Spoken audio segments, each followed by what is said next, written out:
Meeting to order up at the front, but the meeting actually is not called to order because we have two old, or I shouldn't say old, I should say experienced board members who have been reelected in November, who now will be beginning today serving another 6-year term for our community as members of the Board of Education. And with that, it's my honor and my pleasure on behalf of the rest of the Board of Education to administer the oath of office.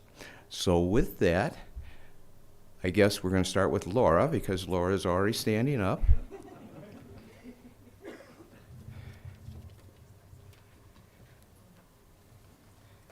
And I'm going to do this very slowly because I've done this before, and you don't have to read it, but you have to repeat what I say.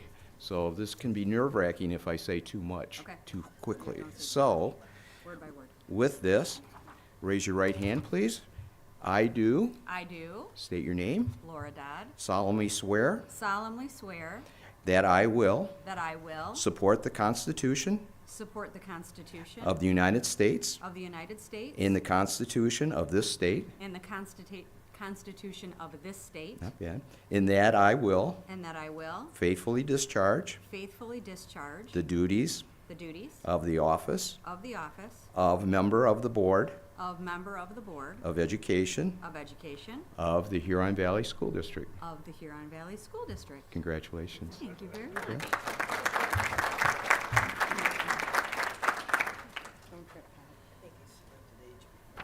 Is that what it was?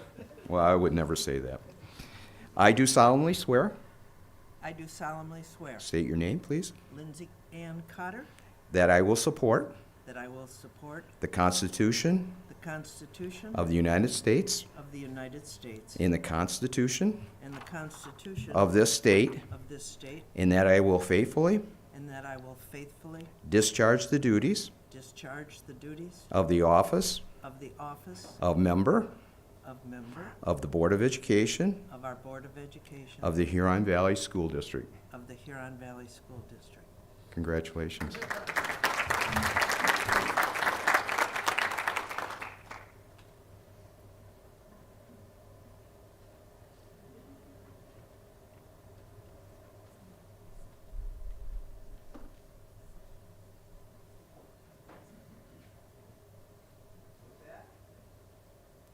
My mic.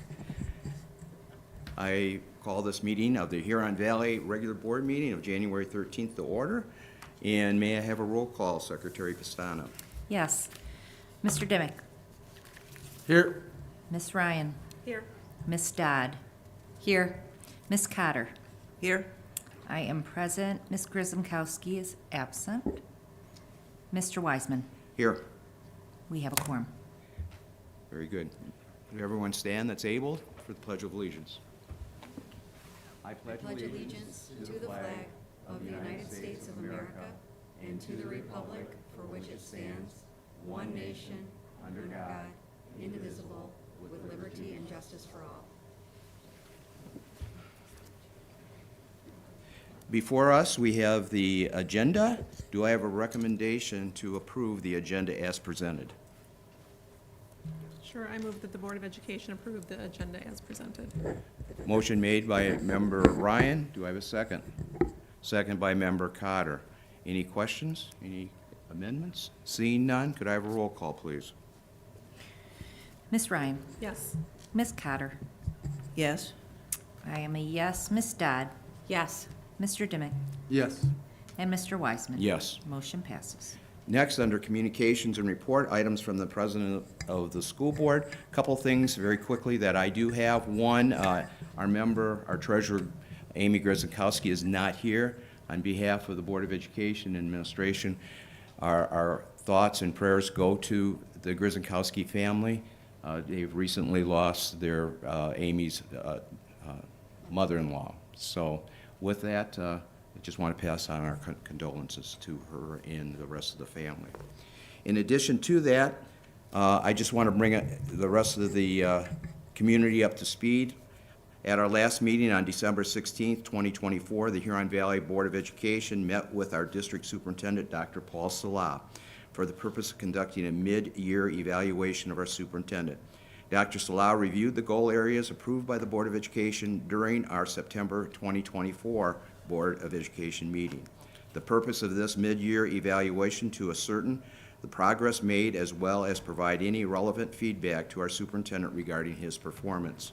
I am pleased to report that the Board of Education expressed their support of the work of Dr. Salah and his team. The board encouraged Dr. Salah to continue working towards completing all goals by the end of 24-25 school year. Overall, we shared our pleasure and satisfaction with Dr. Salah's performance, as is consistent with Section 1249 of the revised school code. We will conduct Dr. Salah's final evaluation in June of 2025. Thank you, Dr. Salah, for your continued efforts along with your team. We are pleased to have you as our superintendent. Look forward to many years of success as a school community. So thank you very much. In addition to that, as a general course of business, as a school board, we appreciate members of our community who share their public comments during the designated times of our meeting agenda. This is an important opportunity for the Board of Education to hear from the community. However, it is not a time for a two-way communication. A regular meeting of the Board of Education is designated for the board to conduct the business of the Huron Valley Schools in open session in accordance with the Open Meeting Act. Comments that require follow-up investigation or communication will be handled by the superintendent, as in the past, or a member of his team. There are two segments in the agenda for public comments in sections 3 and 7, respectfully. 15 minutes have been allocated in section 3 for public comments related to action, which are voting items or non-action items if time allows. The Board of Education will allocate more than 15 minutes within section 3 so that all public comments on action voting items may be heard in that section prior to the board voting on those items. All comments on non-action items will take place during section 7 of the agenda if not already heard within section 3. All speakers wishing to address the board must be present. All individuals will be given an opportunity to speak. Each individual delivering public comments will have 3 minutes to share their communications. Individuals may only speak once and cannot share unused time with another person. A timer will be displayed on the screen so individuals can monitor their time. Once 3 minutes have elapsed, a timer will sound, indicating that public comments have concluded, and the microphone will be turned off in preparation for the next speaker. The individual must be present, as I said before, to share public comments. We ask that you share your name, address, and home school district before you're sharing your comments. Furthermore, we request that you refrain from name calling. Comments must be related to school business and may not include personal attacks unrelated to school business. If you make such comments, the Board of Education President, myself, will, to the extent permitted by the First Amendment, interrupt or end your comment time. If you plan to share public comments, please complete the form that's found in the back of the room and give your form to Ms. Cadell, who's raising her right hand, seating to my far left. Thank you in advance for your professionalism and partnership. With that, we have recognition. Dr. Salah. Thank you, and Ms. Rothler will be handling our recognitions this evening. Good evening. Tonight we are excited to shine a spotlight on an incredible program that has had a meaningful impact on our community, the Unified Soccer Program at Milford High School. This initiative provides athletes with disabilities the opportunity to compete while building relationships with other Milford High students. This year marked the debut of the Unified Soccer Program, but it follows in the footsteps of the school's successful Unified Basketball team. Both programs embody the spirit of inclusivity and teamwork that defines what our community is all about.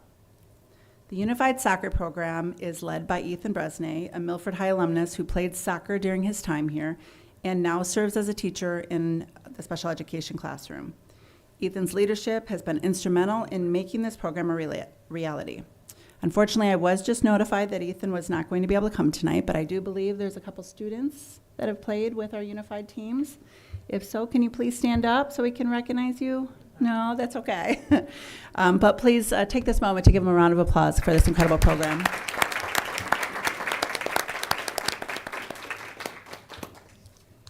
Did you enjoy playing at least? Yes, good. Great. We also wanted to honor and recognize a truly remarkable partnership between one of our local businesses and Harbor High School. For all of us on the board and on the administration team, we know that most of our success comes from our community partners and the community that continually supports us. So Vice President Laura Dodd, along with Harbor High Principal Ben Dowker, can join me now for this special recognition.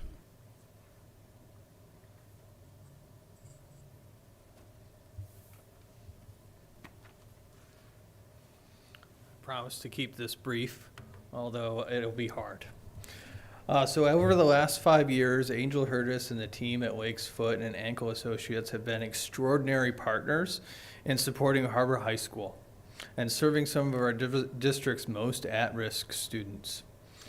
Their commitment, care, and kindness have made a tangible difference, particularly during the holiday season when many of our families require the most help. The partnership between Harbor High School and Lakes Foot and Ankle Associates is one of the most impactful and heartfelt collaborations that we've been part of. Every year, Angel Hurtis and her team go above and beyond to support all of our families who are struggling during the holiday season. This assistance comes at a very crucial time. Like many of us, that time of the year is a struggle. They provide holiday gift support for every identified family in our community with pre-wrapped gifts already ready for those families to pick up and deliver. They have become a pillar of kindness and hope for every one of our families in need, offering more than just material assistance, but also dignity, respect, and joy. It is rare to find a community partner who makes such a deep and lasting impact. Angel Hurtis and the Lakes Foot and Ankle Associates have done just that. Their sustained support year after year demonstrates a commitment to making a difference in their communities way beyond themselves. And I can think of no one more deserving of the Huron Valley Hero Award. On a personal note, I find a lot of joy in working with Angel Hurtis and her team over there. And when I'm describing this help to families who are sometimes reluctant to get this help during the holidays, I let them know that we are coordinating with somebody who was a parent of our own.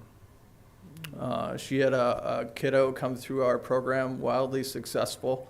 And so when I am talking about this with another family, it's a lot easier for them because they know it's coming from somebody who walked in the same footsteps.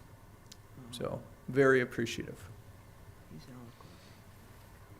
I got a couple representatives who might want to come up and say, you can't all hide. Come on up here. Yeah. So Dr. Shanahan and Angel Hurtis. One of my favorite things that Mr. Docker said is a pillar of kindness. And I think in these days, we all look to that pillar of kindness. So I think that's a wonderful way to describe what you're doing and what you continue to do. So we have a nice little certificate here to Angel Hurtis and Lakes Foot and Ankle. And then we also have a challenge coin.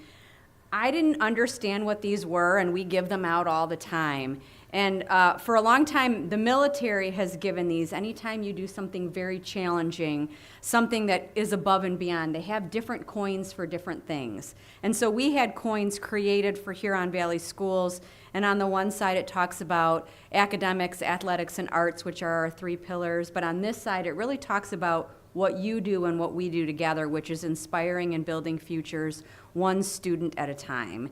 And for you, it's one student and one family at a time, and we really appreciate that. So thank you very much. Can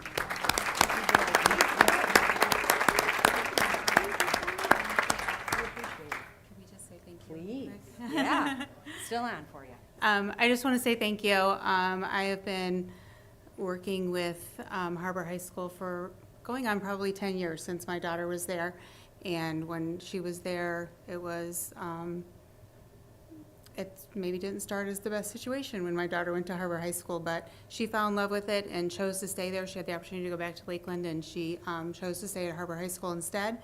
And she graduated from there in 3 years. And I just fell in love with the school and the staff, and just have wanted to stay connected with them ever since. So when I went to Lakes Foot and Ankle, I shared those sentiments with them and suggested that we do a giving tree each year, and everybody jumped right on board. So Our staff is very involved in it, our community is involved in it, our patients get involved, everybody gets involved. So it's not just me or Dr. Shanahan or even our staff. We incorporate all of our patients, and just it's really been a great community project for us, and we're just happy to have the opportunity to do that, and we will continue to do it in the future.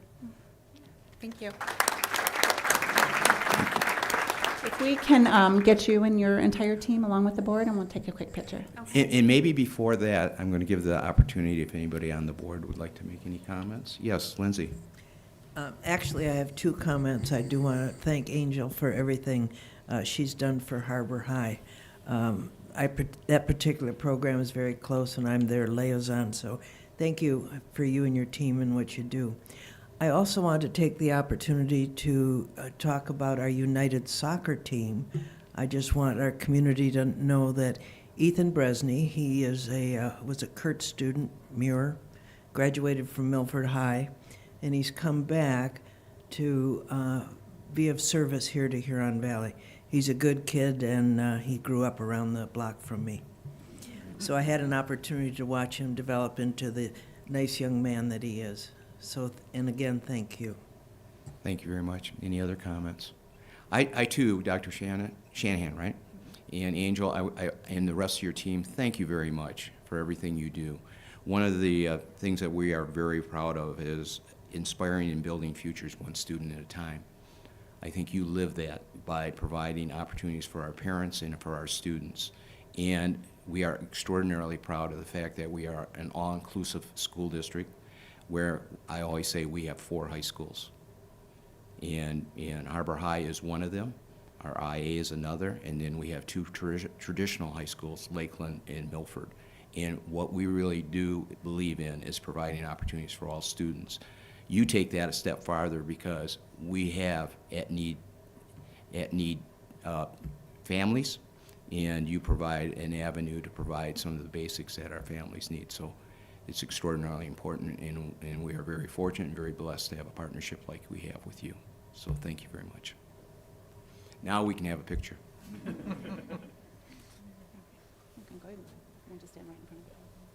Sorry, the less hiding this time.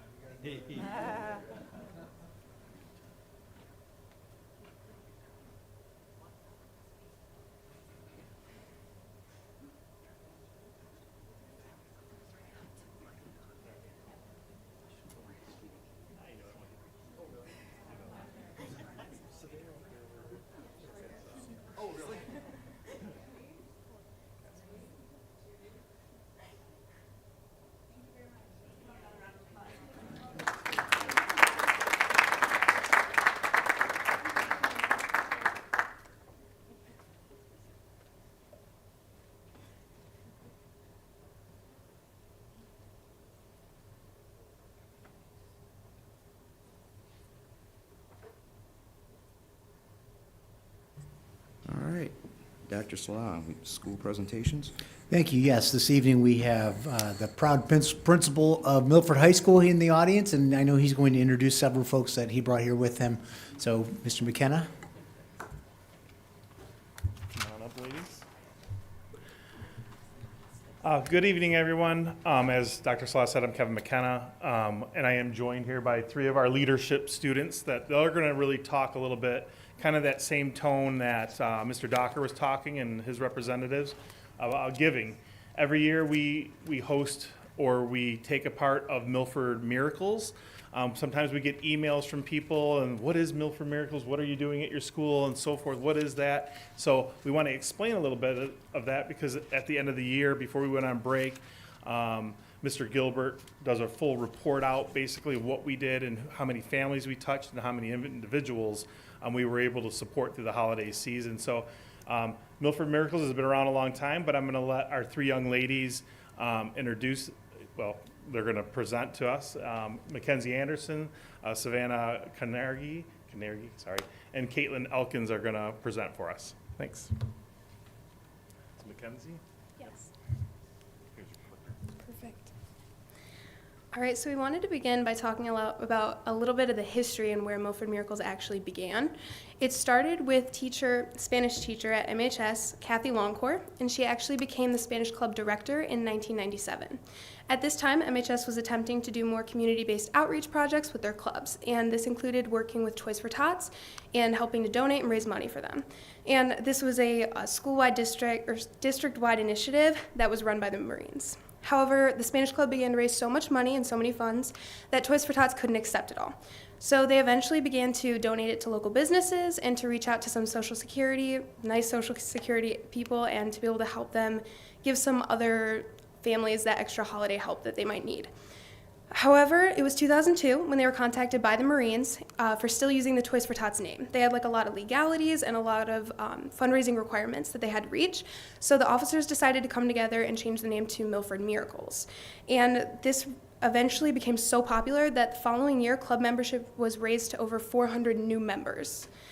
When we reached out to Kathy Longcourt, she said that as a world language teacher, she felt and still does that it is extremely important to, without judgment, care, share, and know about everyone and to make a change. And that as young people, we have the power to make a change and make a difference, and we should. This year, we got a lot of our donations from department competitions, a 50-50 raffle within the school, the class of 2024, private donations, and a movie day that we have the last day before Thanksgiving break, where all of our funds generated come in and go to Milford Miracles. So we also wanted to talk a little bit about Milford Miracles from a leadership perspective. It's a several-week-long process by the time that Mr. Gilbert and the staff help to have everything organized for us. And we're given families and we're split up into groups. When we're given our families, we each have about one person typically per family and one person per group. And we are given a list of their needs and their wants that can range anywhere from toilet paper and soap to toys and specific clothing items that they might just desire. And then after we have some time to peruse their list, and we even have some time to shop online for them, we get the opportunity to go out one day and shop for them. And not only does this act as an eye-opening experience for us, but it's also an amazing bonding experience, because you're spending time with a lot of kids that you might not talk to outside of school, let alone spend time with. And when I say we are together all day, we really are together all day. We're shopping together, we're eating together, we are riding in cars together, and we're even doing an escape room together. So it's a great bonding experience. And then after that, we spend the next few weeks wrapping and organizing everything that we bought, and then we do our drop-offs. And when we have our deliveries, we have two different kinds. We have a home delivery or we have a school delivery. And if you're fortunate enough, you can experience both. And one of our own, Caitlin Elkins, was able to experience both, and she had a really enlightening experience that she's going to talk about. Thank you, Mackenzie. So I've been a part of leadership in the behind the scenes of Milford Miracles for the last 2 years. It's a very eye-opening experience, but truly the best experience and one of my favorite things that we do in leadership. So last year, I was assigned a school delivery. My group was assigned to deliver the gifts to Heritage Elementary. We went through the whole process getting all of the gifts ready, and then we set up a date with Miss Stevens, the principal there, to deliver the gifts. It was so exciting to see how her face lit up because she knew the kids and the family that were going to be given the gifts. So it was very exciting to see how excited she was and how she knew the family would be very grateful and excited for the gifts. And then this year, I had the awesome opportunity to have a home delivery for the gifts. And we went through the same process, getting all of the gifts ready, and then we emailed the family, setting up a date to go to their house and deliver the gifts. And it was an amazing experience. The family was so grateful and honestly overwhelmed by the amount of gifts that we brought, because we try to get as much as we can from the list. And it's really sad to see that they're asking for toilet paper, beds, bedding, and just the normal household items, and then we also try to get them some fun gifts for them to open on Christmas. But it's just awesome to see the whole community come together and support those in need. We have also gotten some very good feedback throughout the past few years. One of the most impactful quotes that we found was, "My mom had just passed away, and the money I usually save for my 4 kids on Christmas was used to pay for her funeral. These students brought back our Christmas joy when hope was lost. I'm forever grateful." And it's just so incredible to see the school and the entire Milford community come together and support those in need. Hi, my name is Savannah Carnegie, and I wanted to talk a little bit about one of our Milford High School teachers' experiences with Milford Miracles. Mrs. Prescott, one of our English teachers, had a total loss house fire in December of 2013. Her husband and her 10-month-old daughter, just a few days before Christmas, lost almost everything. Milford Miracles wrote them a check, and she was able to support her family through the Christmas. And she always shares these photos and just a slideshow of her experience with how devastating the fire was, but how impactful when everybody in her community, all of her friends, people at Milford High School showed up to support her. She reminds students that anyone can end up in a position of need, and it's important just to help no matter what. And she reminds us that even just small donations make a big impact. And she has since then made it a mission to pay it forward, and she is always one of our top earners as a teacher at Milford High School. This year, her and her students raised almost $2,000. So our total this year was $8,820 from just in-school donations. We were able to support 16 different families with that money. And through the Joe Kosher Foundation, we were able to support an additional 36 people. So in total, we were able to support 106 people through Milford Miracles.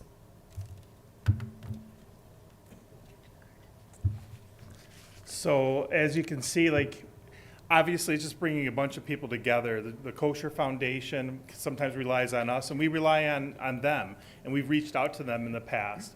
Another one, I think one of the silenced ones, Village Elves has their own piece that they're doing within Milford itself, but they're also reaching out to us and asking and helping. We all kind of work together, and I think that's what our students take away. When you go down to Mr. Gilbert's leadership room and there's packages everywhere, and there's kids learning how to wrap gifts, trying to keep them organized, and all those things. They're enjoying that moment. But I think Mr. Gilbert is one of the silent people that really gets that message across about community and bringing people together to support one another, because one day it's one of our teachers in our building. It may be your family in the future, but how we come together as a whole. So one of the things, it's all of our leaderships all our leadership students have a responsibility with Milford Miracles. But I especially wanted to thank these three young ladies. So one of the things they didn't know tonight was that the Village Elves reached out to me a while back, and they were asking about individuals of students who do service and go beyond service and just are there to serve.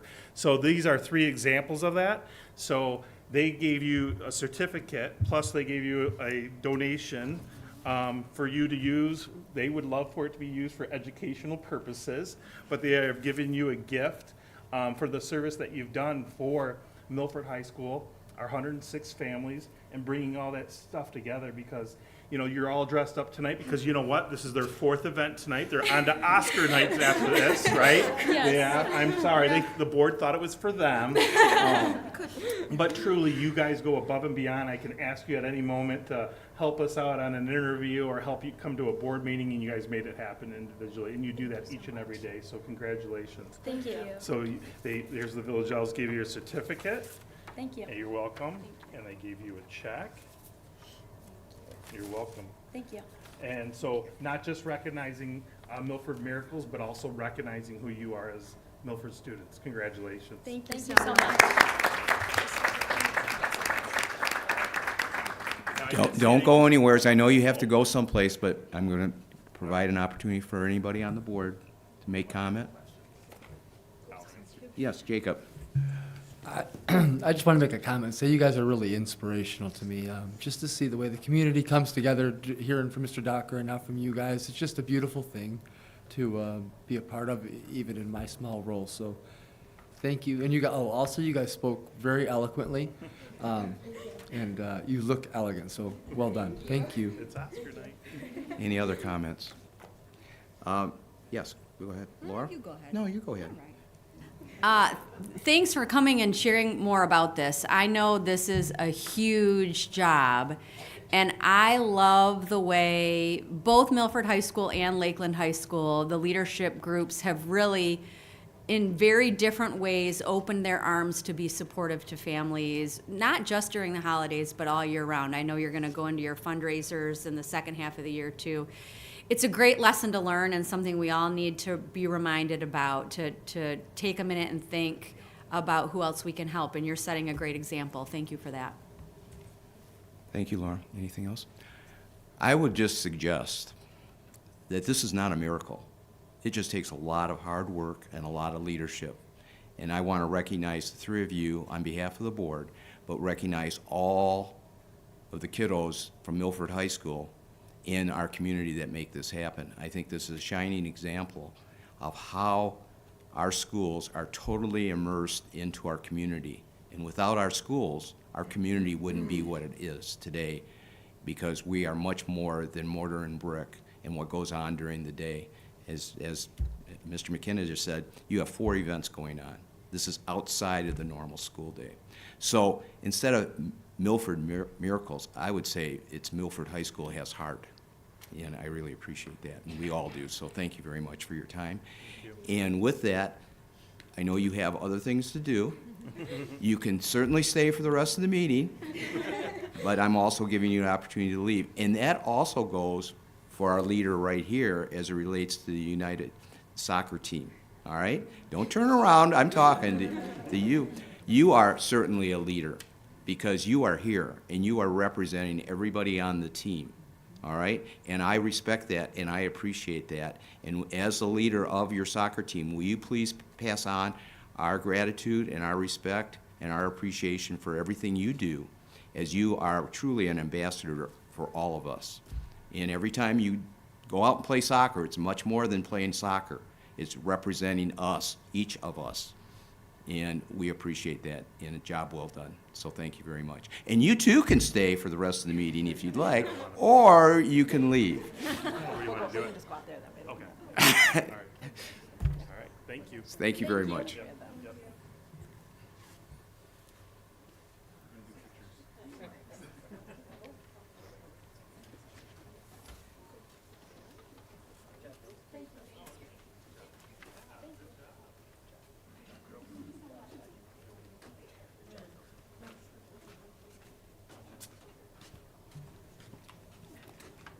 Well, I don't think that's any reflection of next on the agenda is superintendent's communication, so I don't want you to take it personally, Dr. Salah. I but, take my leave as well. All right.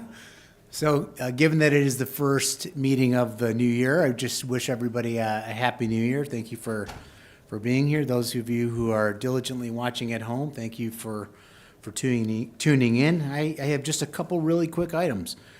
My first item is related to redistricting. We've been talking about the process for redistricting for over a year now. Since November of 2023, we are publicly talking about the potential of redistricting.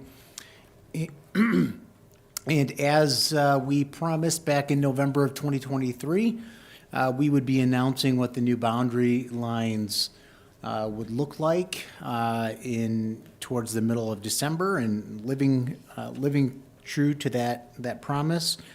On December 18th, just prior to the holiday break and the new year, we did release our updated boundaries, as well as updates to our feeder patterns related to categorical programs for our special needs students. We've had for our listening audience, we've had 2 primary types of questions come in. One question relates to what do families do that have children that are here through school of choice? And what do families do that have children that are here, or they are resident families, but they choose to open enroll to a school that is not their home building? And so I just want to point our families to the frequently asked questions document that is on our website, because both of those questions have been addressed. And whenever we get a question, we push our families to that FAQ, and it seems to alleviate any questions that they may have. We actually have not really had to add any additional questions to the FAQs since the release of that information, which lets me know that those are really the 2 main questions that families are interested in. I will also highlight, so the difference between school of choice and open enrollment, because I know that that's probably a question out there. Ms. Dodd has asked me that question before, because she has been asked that question before. School of choice enrollees are children that do not live within the boundaries of the Huron Valley schools, and they opt to send their children to one of our schools through what we call school of choice. Open enrollment are families that choose to send, that are resident families that choose to send their children to a school that is not their resident building. So, for example, a family may live within the Heritage boundary, but they choose to send their children to Highland because it's more convenient for whatever reason is convenient for them. So that's where we sit on redistricting. Thank you for our community for your patience as we've done our very best to roll this information out as methodically as possible, to provide you as many resources and details as possible. And as we work our way through open enrollment, please just know that we are going to make every effort possible to honor any family's requests. And for the most part, you know, at the elementary level and at the high school level, I really have zero concerns about being able to honor the vast majority of those requests. But we won't know until we see for certain who is submitting for that open enrollment request. So please just work through the process. Please do your very best to adhere to the timelines, and we will be communicating with you every step along the way.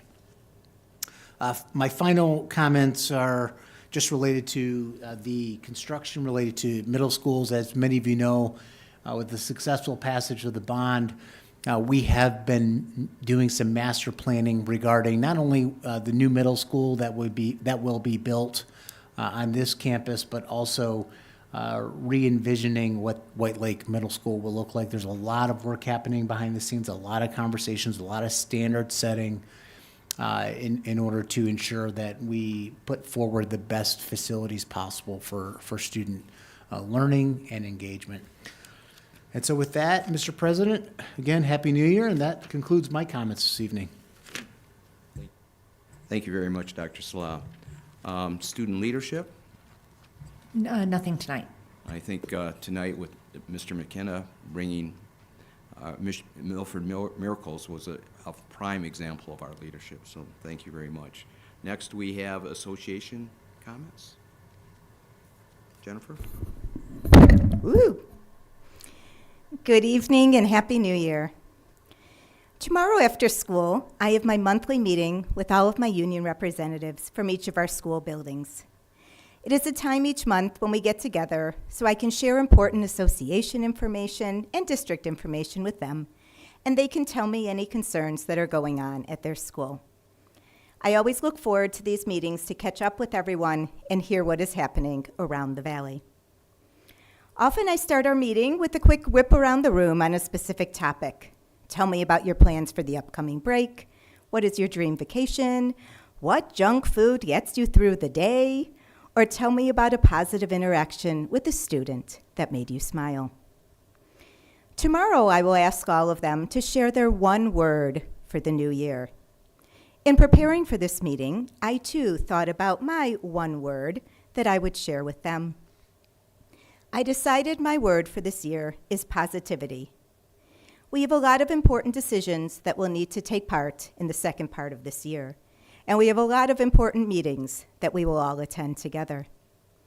We will be bargaining a new contract. We will be closing Oak Valley Middle School and restaffing White Lake and Muir. We're discussing the designs for the new middle school.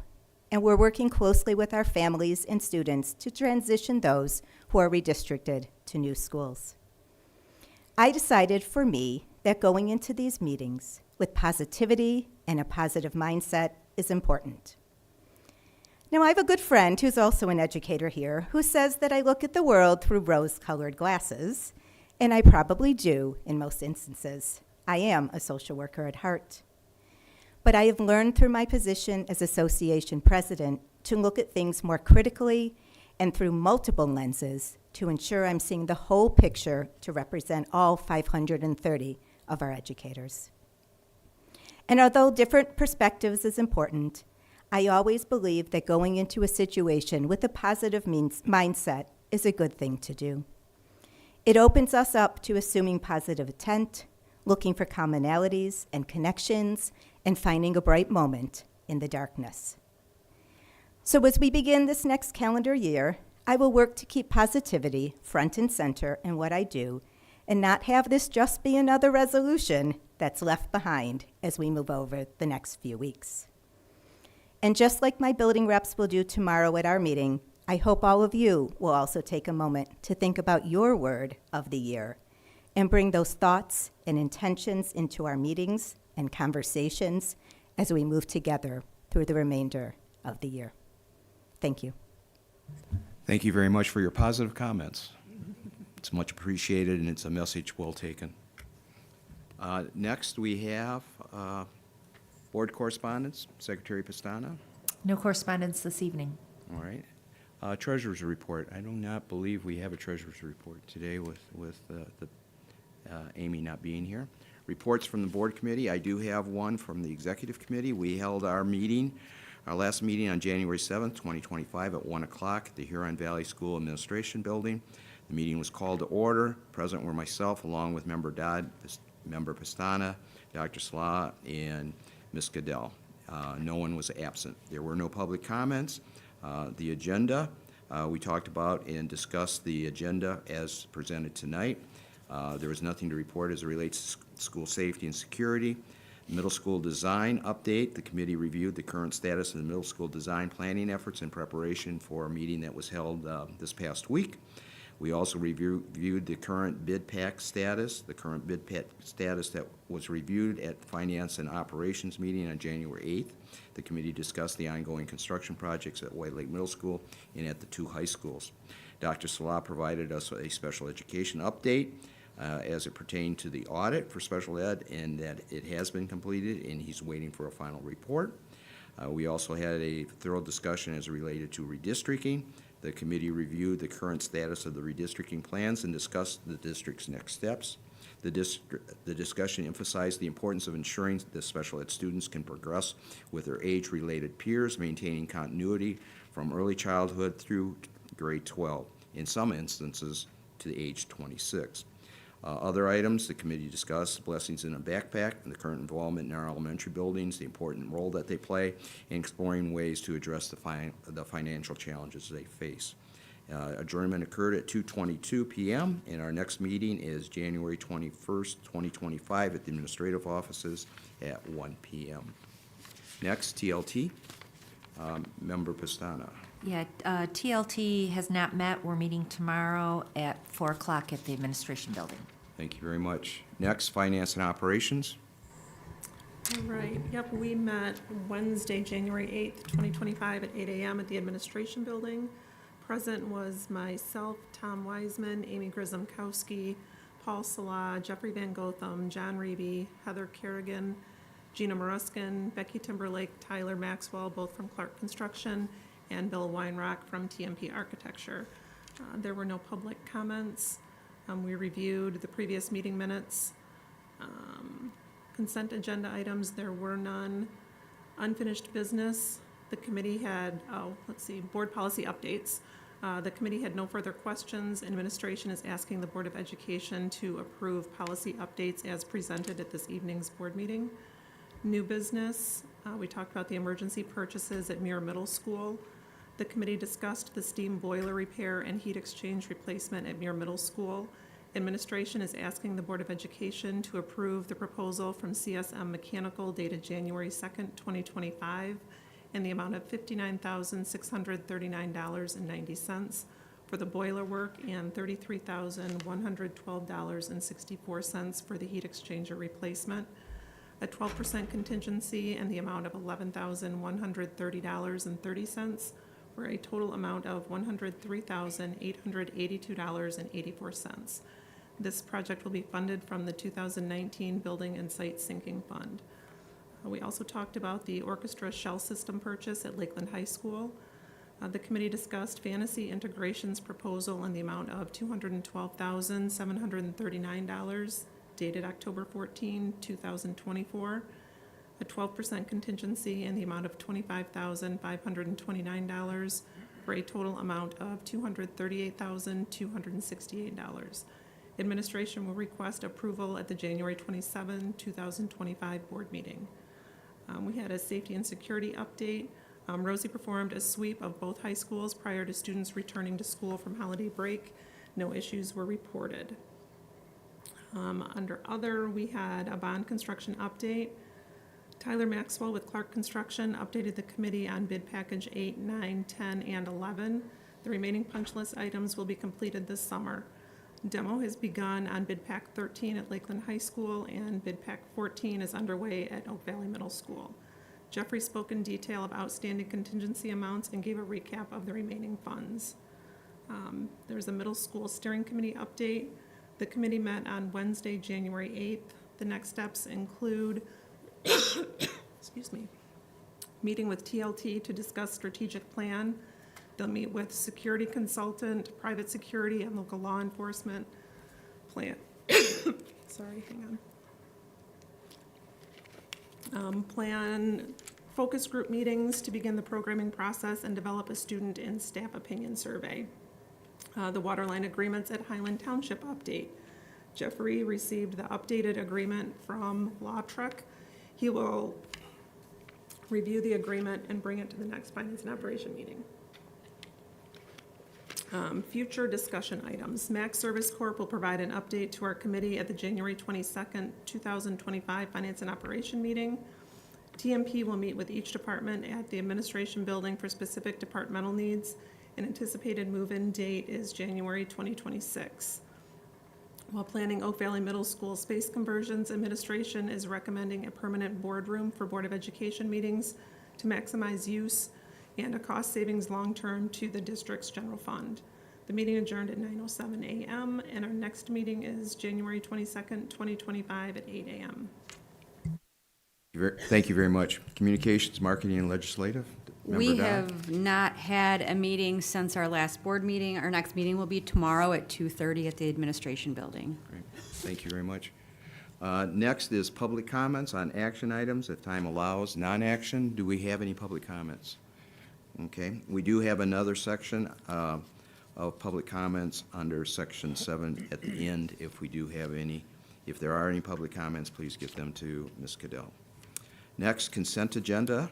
We have two items under consent, which is one of the approval of the minutes, and the second, Exhibit A2, which is the 25-26 School of Choice program, which is something that we need to do, and we do on an annual basis as it relates to school of choice. And Dr. Salah, you talked about what school of choice was and in the process, but this formalizes the fact that we are a JK through 9 school of choice school district. So those are the two consent agenda items. Do I have a motion to accept the consent agenda as presented? I have a motion made by, Yes, I would like to move that we accept the consent agenda as presented. and do I have a second? I'll second. Okay, motion made by Member Cotter, seconded by Member Dimick. Any questions? Seeing none, could I have a roll call, please? Sure. Ms. Cotter? Yes. Mr. Dimick? Yes. I am a yes. Ms. Dodd? Yes. Ms. Ryan? Yes. Mr. Wiseman? Yes. Motion passes. Next, Section 5, unfinished business. The only unfinished business item is board policy updates for finance and operations. This was presented by our Assistant Superintendent at the last board meeting. Dr. Salah or Jeffrey, have you had any questions from any board members regarding this? Have not. Okay. These are normal updates. We have a policy that is published, that's out on our website. On an ongoing basis, we update these policies.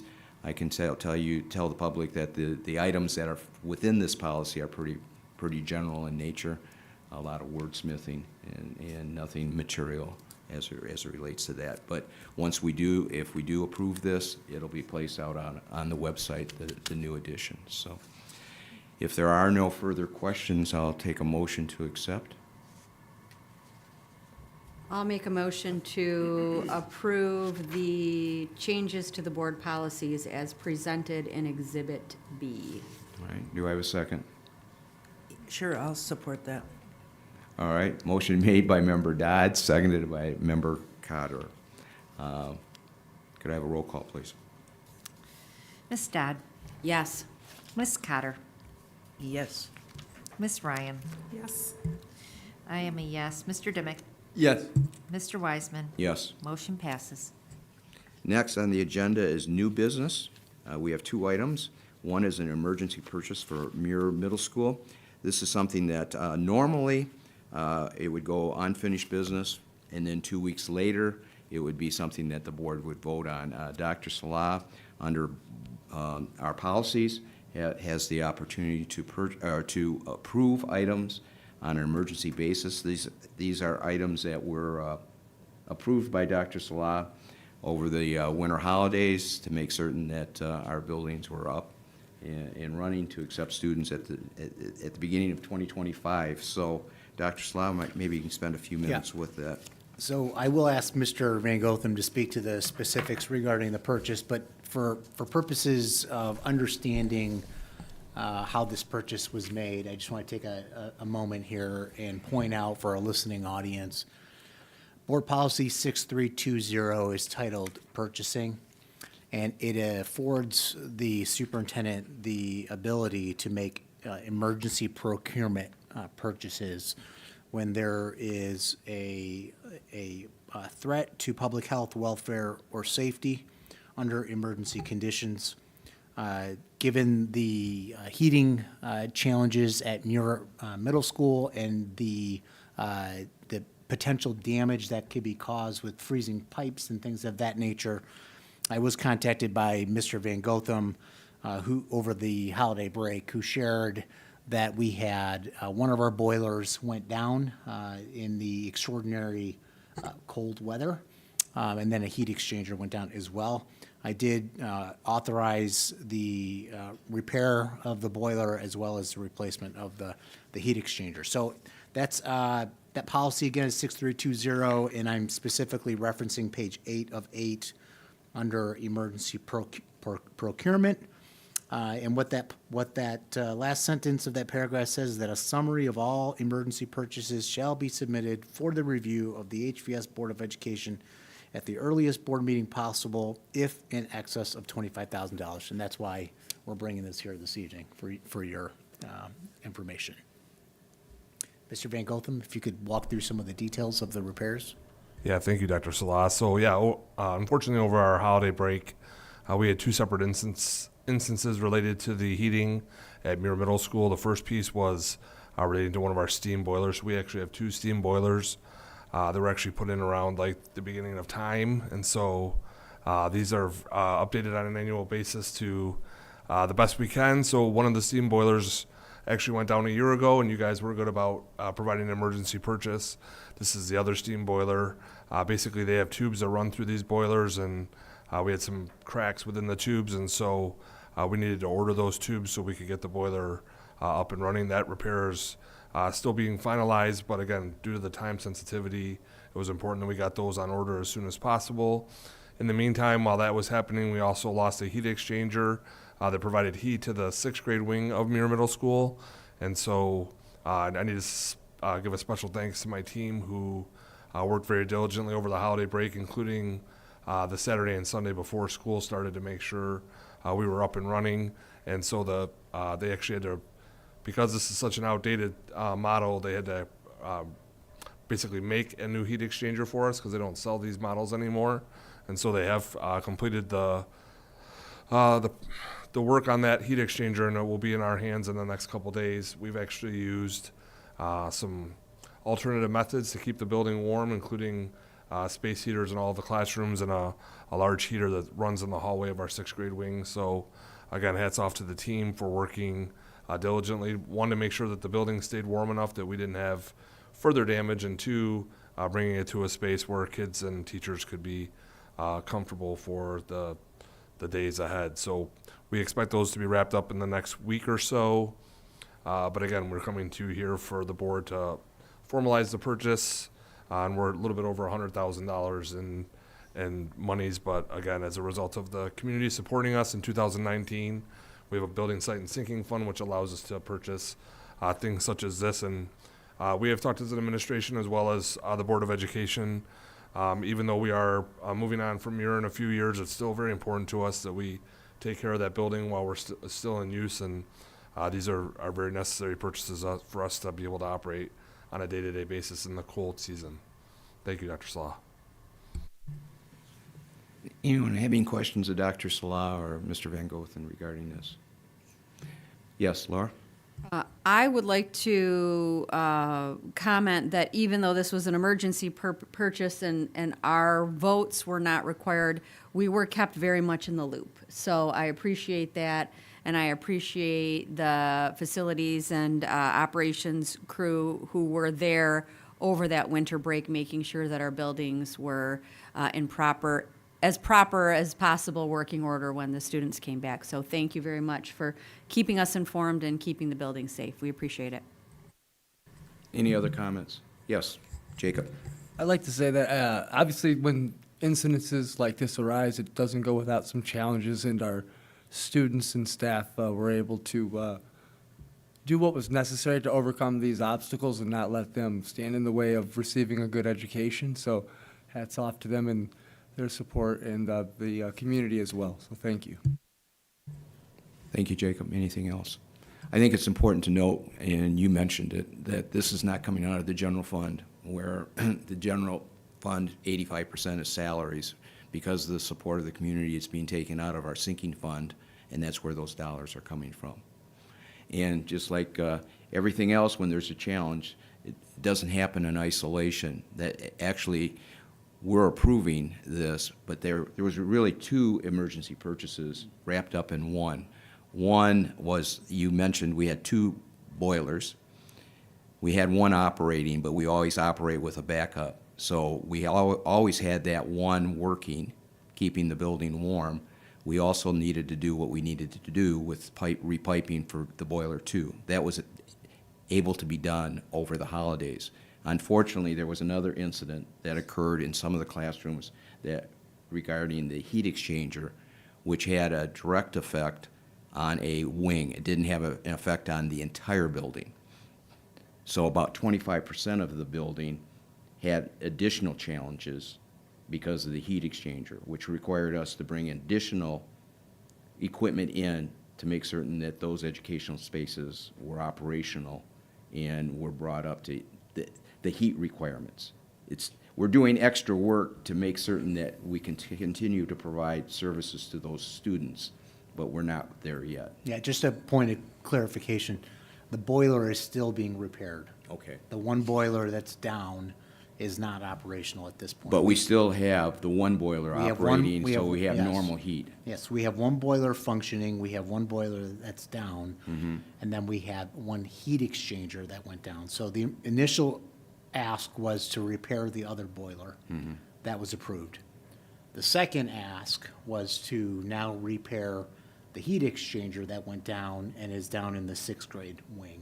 But if the exchanger didn't fail, the end user, our students, our teachers, wouldn't really notice They any wouldn't have felt- difference. no, That- that's because we correct. have two boilers. That's correct. The issue that came to light in some of the challenges that people saw visually. Yes. Or, Yes. from an atmosphere or an environment standpoint was the heat exchangers. Yes. But that was only a section of the Yeah. building. Yeah, and I just think one final thought, I guess that's important to note, is this is why the strategic planning committee made the recommendation to construct a new middle school. Because Muir is so old that they don't even have these heat exchangers in stock. They had to literally fabricate this heat exchanger in order to make that repair, which, from placing the order to today, we still don't have the heat exchanger. I expect we'll have it here in the next day or so, and I expect the repairs will be done by next week. But, I mean, can you imagine if we had a larger issue and having to take a building offline for 2 weeks because they're so antiquated in terms of their systems, and to be on steam in 2025 is really ages the building. Okay, thank you. And kudos to your team for making all of this happen. I know that we're monitoring the situation daily to make certain that the areas that we're waiting for the heat exchangers to come into play are heated properly. 24/7. Yep, because we all know it's a little chilly outside right now. So, all right, any other questions? Seeing none, could we have a recommendation? Yep, I'll move the Board of Education approve the emergency purchases for Muir Middle School as presented. Thank you. Do I have a second? I'll second. All right. Motion made by Member Ryan, seconded by Member Dimick. Could I have a roll call, please? Ms. Ryan? Yes. Mr. Demick?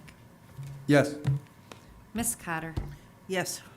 I am a yes. Ms. Dodd? Yes. And Mr. Wiseman? Yes. Motion passes. Next, we have under new business, orchestra shell system purchase. This follows our normal purchasing practices as it relates to a two-read under new business, and then we'll have 2 weeks to ask any further questions before it comes to the board for a vote. So, Dr. Slop? Yeah, Mr. Van Gotham will handle this one.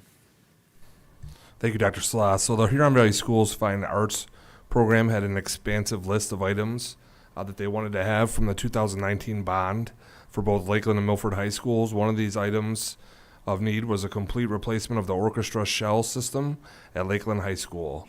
I have to give kudos to Miss Weeks, our Fine Arts coordinator, who taught me all about orchestra shell systems in general. We actually provided tours to potential bidders. We did provide an RFP that was put out on the streets to meet the needs of our fine arts program. We did receive 2 bids for the work, and we did take the lowest responsive and responsible bidder, which was Fantasy Integration, as we mentioned earlier, in the amount of $212,739, with a contingency of $25,529 for a total ask of $238,268. This is a first read. We did have some good questions that were posed by our Finance and Operations Committee last Wednesday. I did pose those to our Max Services Corp. Co-op partner, who helped us with the bid as well as meeting the specs that Ms. Weeks had requested. And so we're following up with our potential service provider on good answers that we can provide to our board here, hopefully by board notes this week, if not next week at our Finance and Operations Committee meeting. Again, this is a first read, but this is a part of our bond program that was approved in 2019, and I'm happy that we're able to start getting through some of these projects for our fine arts team. Thank you very much. The information is in front of you. I know we've had an opportunity in Finance and Operations to have some further discussions. Yes, Lindsay? Yeah, this is a replacement, correct? Okay. Yep. And it's coming out of the bond issue, and it was something that we had identified, but we're just accelerating the purchase of it. Correct. Okay. Yes, Laura? As your resident arts nerd, just to share with folks who don't know what this shell system does, is for performing arts, band, choir, etc. It provides a shell around the back of the stage that allows the sound to go toward the audience instead of up into the rafters and backstage. And as a performer, I've performed with my cello in orchestras both outside and inside and on a stage with a shell.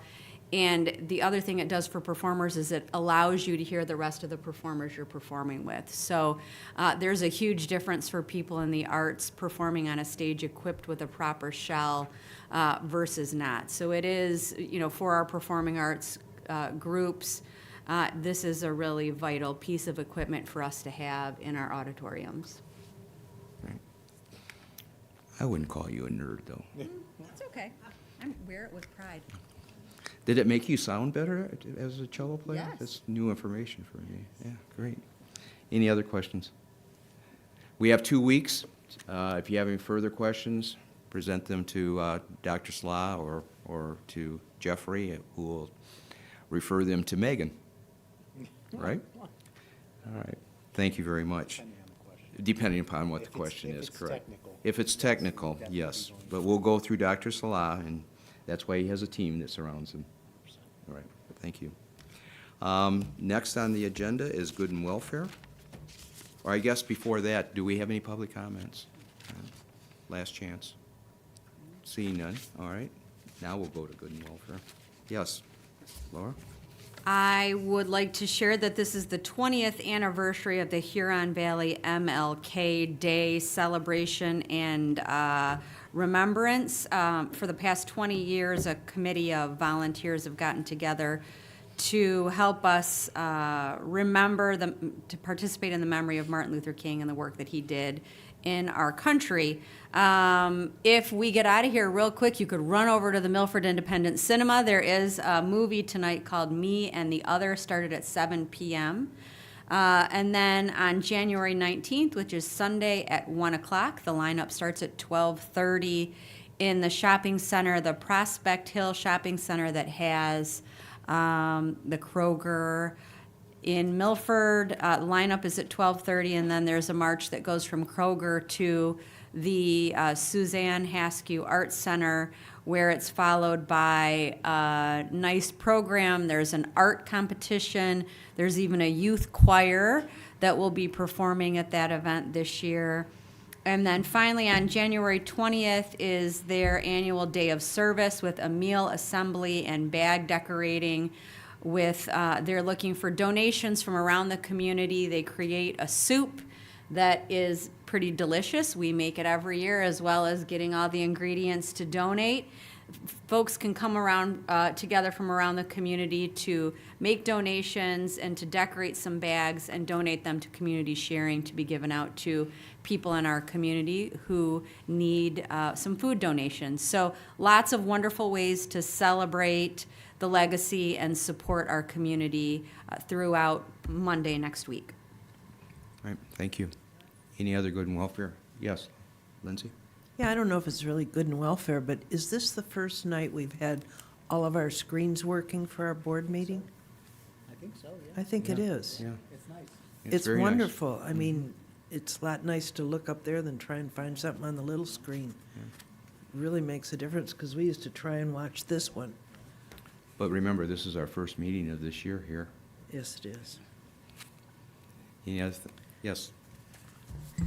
Denise? So I'm just reporting that Tom and I both attended on Zoom the current trends in K-12 technology, an MASB class last Tuesday, and it was, I think, rather informative. It's pretty good, right? There definitely are some trends. Definitely and, some trends. It's always interesting listening to our educational community and how they're embracing and working with artificial intelligence and what that means to all of us in education and not only the challenges but really the opportunities as it relates to that. So it was time well spent, and usually it runs from 6 to 9, and it was from 6 to 8. So it was like, I felt like back in high school where you got out of school early. You know, it was like a professional development day or something, you know. It was pretty cool. Anything else?